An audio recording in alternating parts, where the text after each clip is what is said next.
Juliet Mann asked Garnier's global brand president, Adrien Koskas, how it would work. Most consumers actually use conditioners in their shower. And when you look at the footprint of that, 80% of the footprint of a hair care product comes from the shower or the water you use in the shower, especially hot water, because then you use also energy to heat up the water.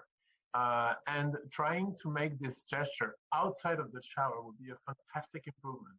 If you imagine that the market of conditioner moves from in shower to outside of the shower, that would be a fantastic thing in terms of the impact on the environment. You're talking about saving water while the consumer's washing their hair, but what about the process? What about the packaging? How green is it really? So we've been really working on this innovation to make a very sustainable packaging. This tube is made of cardboard, so it's a new generation of tube.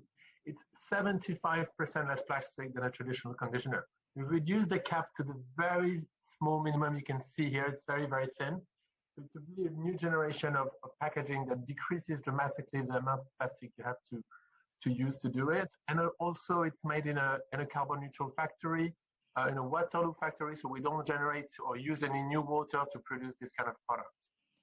Garnier is having a green makeover, but the industry as a whole is having one too. Yeah, I think, if we look, Garnier is part of the L'Oréal group, and obviously L'Oréal for the Future is a very ambitious program. Garnier is kind of the forefront of that, but all the brands in the group are really trying to improve at every step of the way.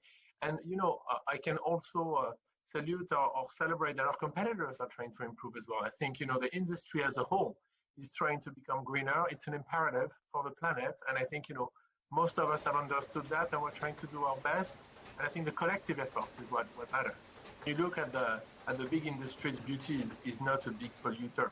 The food and beverage industries are much more polluting than us, but nevertheless, we really want to lead by example.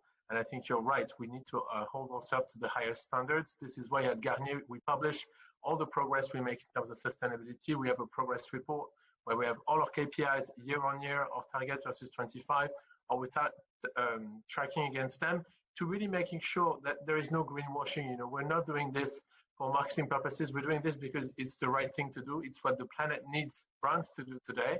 And we really want to do it in a serious, incredible manner. Do you think it's the pandemic that's changed consumer habits and consumer consciousness, or was there a trend there that's just been accelerated?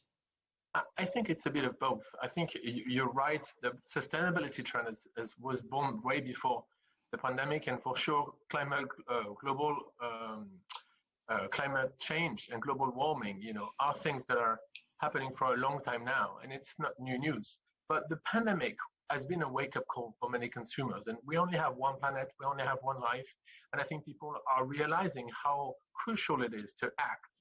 And it's kind of a reassessment, of your life, of the way you live your life, of the way you protect yourself, your kids, the planet around you. So I think it's a wake-up call that's a healthy wake-up call for many consumers.